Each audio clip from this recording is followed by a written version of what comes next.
O nosso tema de hoje é Entendendo a Reencarnação. Reencarnação é o retorno do espírito à vida corporal. Todos nós passamos por esse processo. Ele tem por finalidade fazer com que nós consigamos reparar os nossos erros do passado e evoluir tanto no aspecto moral como no aspecto intelectual. Todos nós reencarnamos. Esse é um processo contínuo, ou seja, nós estamos hoje dentro de um corpo físico, ligados a um corpo físico.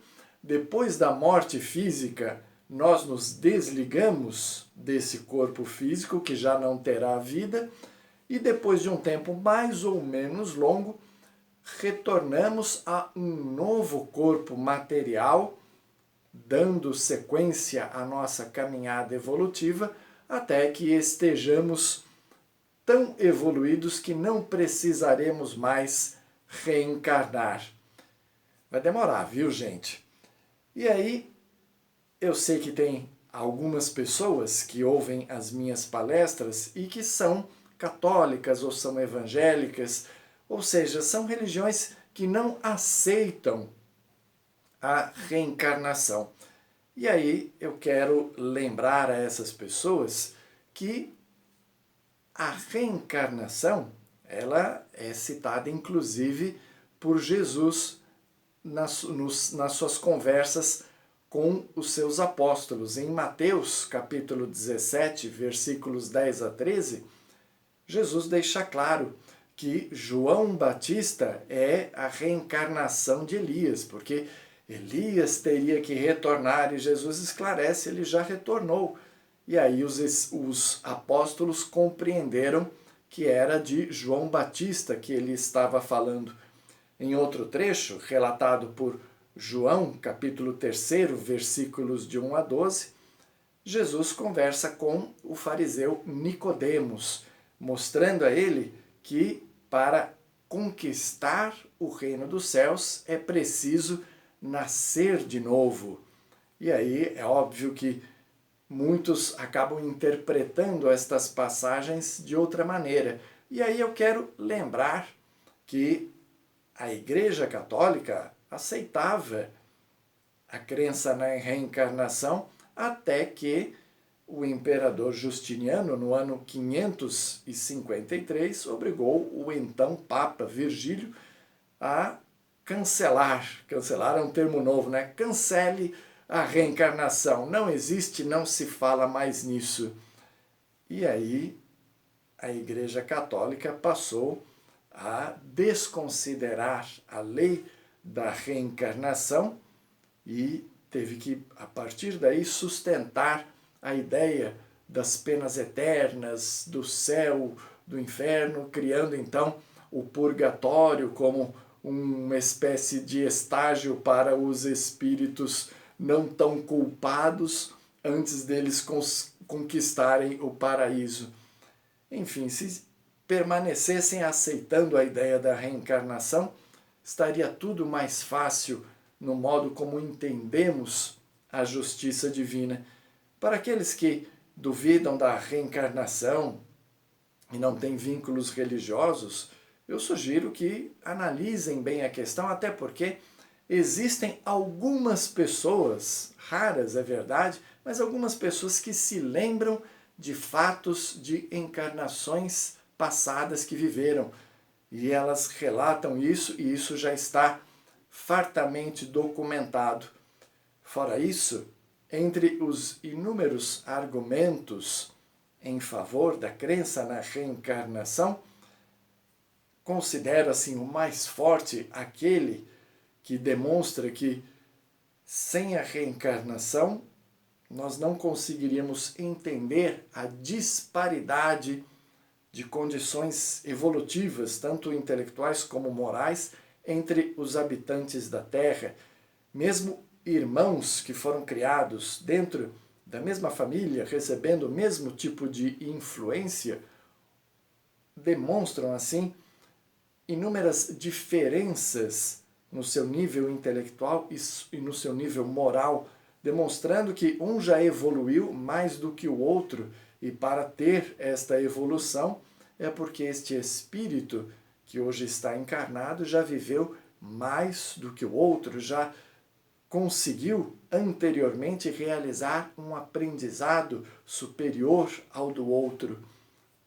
Enfim, se você não quer acreditar na reencarnação, tudo bem, não tem problema, até porque nós vamos ainda morrer e reencarnar tantas vezes que vai chegar o dia que a gente vai aceitar, porque já temos passado muito tempo por essa experiência. Muito bem, mas e aí? Existe reencarnação, mas como que ela acontece? Como que é esse processo? A mulher engravida e faz tchum, aparece lá o espírito, como que é? Na verdade, existem várias situações, não existe propriamente um processo reencarnatório igual a outro, mas podemos afirmar que existe um automatismo natural, ou seja, quando há um espírito desencarnado muito próximo, próximo vibratoriamente, não só fisicamente, de algumas famílias, e ocorre ali uma gravidez, ou seja, um embrião é fecundado, esse espírito, pelos laços afetivos que possa ter com a sua futura mãe, com a sua família, ele já é naturalmente atraído para este embrião que está se formando.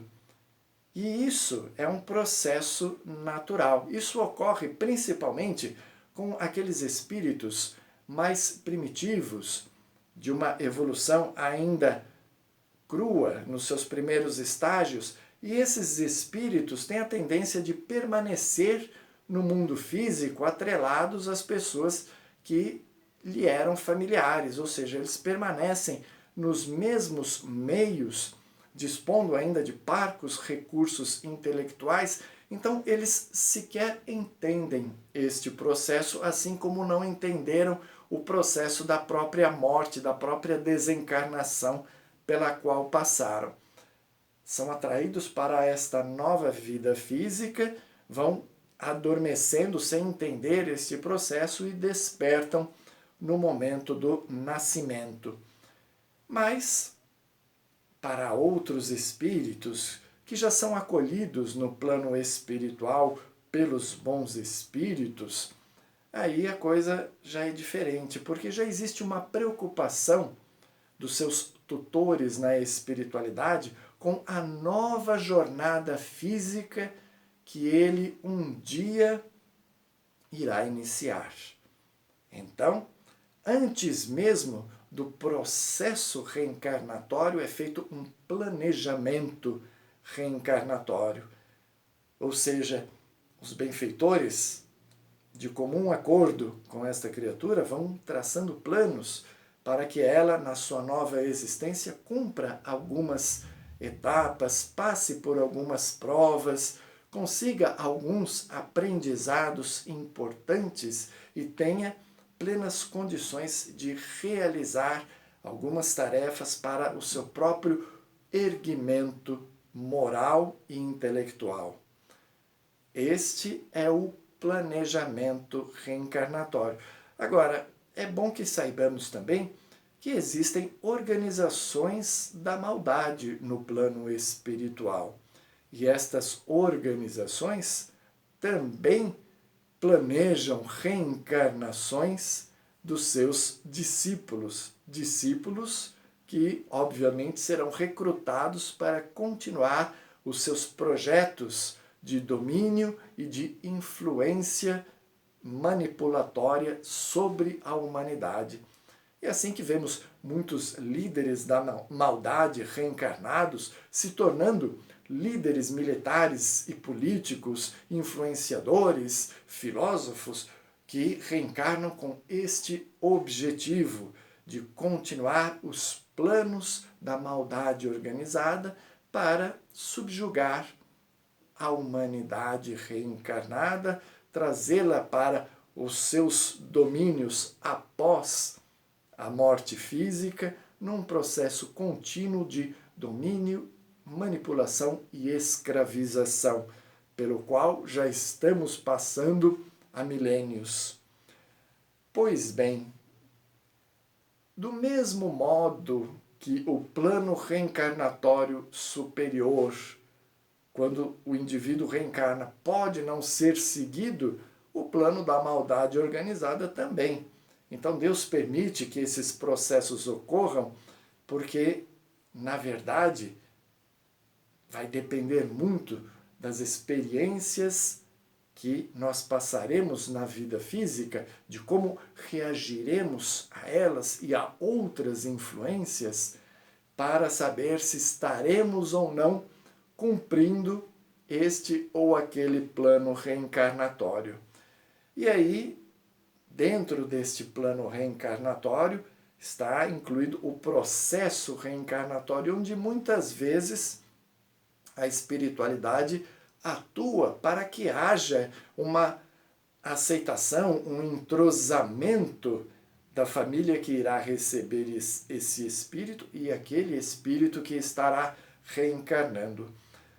No livro Missionários da Luz, de André Luiz, através da mediunidade de Chico Xavier, é mostrado ali um processo reencarnatório do personagem Sigismundo, onde a equipe espiritual reencarnacionista atua nos mínimos detalhes para garantir o êxito deste processo reencarnatório, fazendo com que haja uma aceitação, principalmente do futuro pai do Sigismundo, e fazendo também com que o próprio Sigismundo supere os seus medos de retornar à vida física e cometer os mesmos erros que cometeu em encarnações passadas.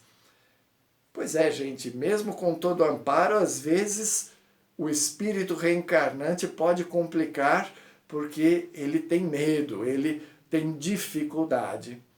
E há processos reencarnatórios em que o espírito vem para tratamento. Às vezes ele está inconsciente, mas já está amparado pela espiritualidade superior.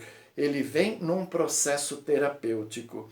A sua condição vibratória, ela é tão precária que ao reencarnar, o embrião absorve tanta energia negativa daquele corpo espiritual que está ali doente, intoxicado, deformado, que esta energia faz com que cesse a vida orgânica, ou seja, o espírito passa por um aborto espontâneo. Então, há muitos processos reencarnatórios que não chegam ao fim, porque há este aborto provocado pela condição vibratória extremamente tóxica do corpo espiritual daquele que está reencarnando. Nesse processo, no processo reencarnatório, o corpo espiritual, o perispírito, ele sofre um processo de redução natural para se acoplar ao embrião, que está ainda pequenininho. Enquanto está ligado o embrião ao espírito e o espírito ao embrião, permanece a continuidade da gestação. Quando o embrião não tem mais condições de seguir adiante no seu processo de vitalização, aí a vida é interrompida e o espírito retorna para o plano espiritual. Nesses processos terapêuticos, ele retorna muito melhor do que antes de iniciar este falido processo reencarnatório. Às vezes os pais lamentam uma gestação que não chegou ao fim, mas para o espírito que passou por esse processo, isso é extremamente salutar. Dito isto, é bom que pensemos na questão do aborto provocado. Porque hoje em dia a regulamentação do aborto parece ser uma coisa moderna, uma coisa benéfica, porque há tantas mulheres buscando aborto em clínicas precárias, vamos dar a elas condições de fazerem o aborto em clínicas preparadas, em hospitais. Mas é preciso antes esclarecermos que, ao interrompermos deliberadamente uma gravidez, já há ali um espírito ligado ao embrião.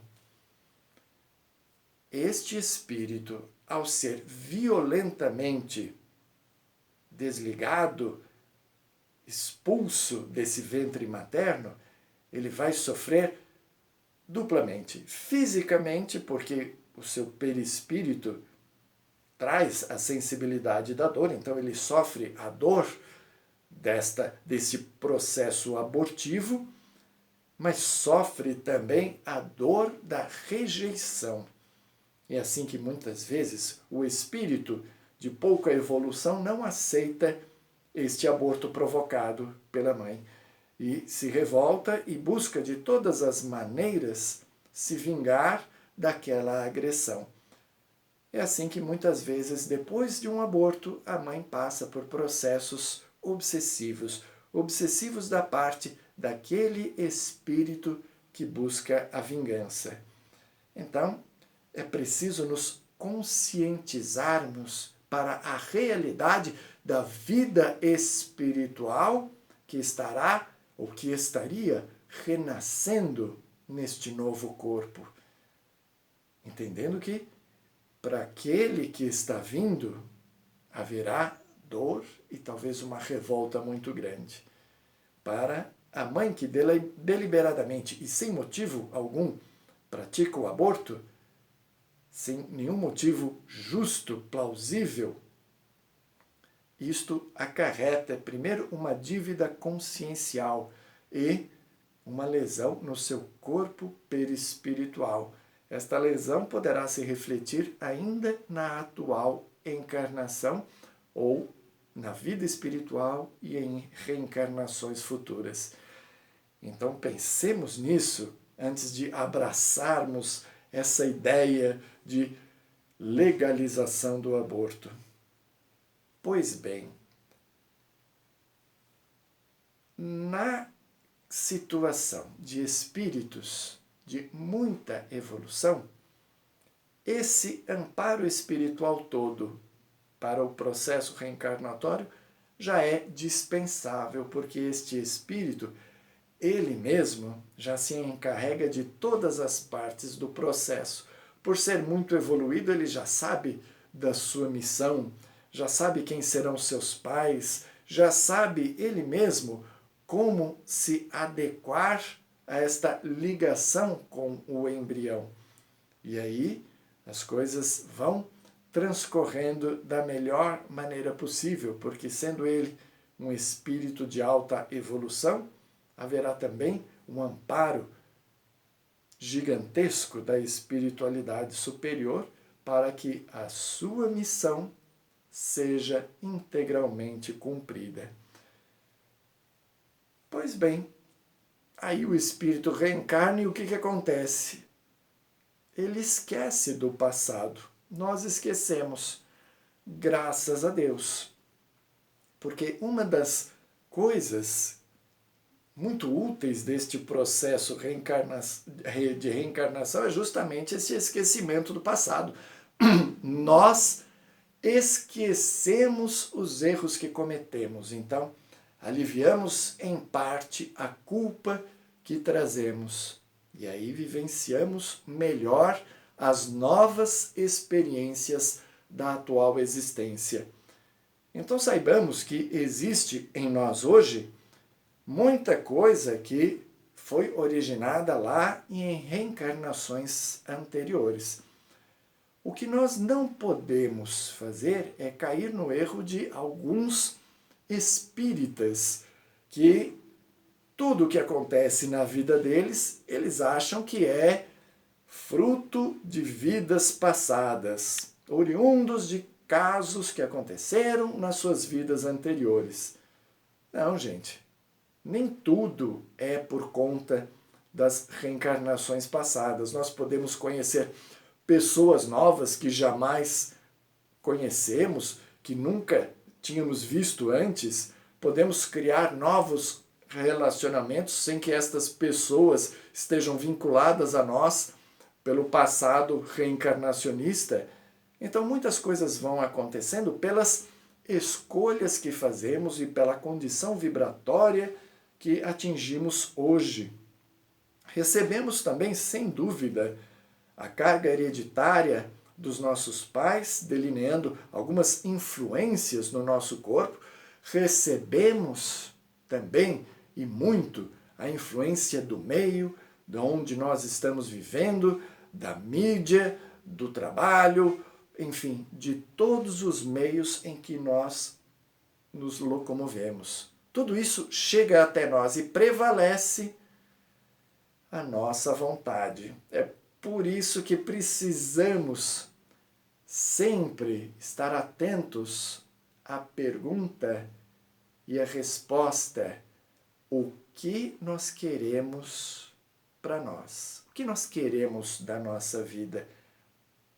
Constantemente interrogarmos a nós mesmos para definirmos o que queremos da vida, qual caminho seguir, como quero me comportar, como quero me relacionar com as pessoas.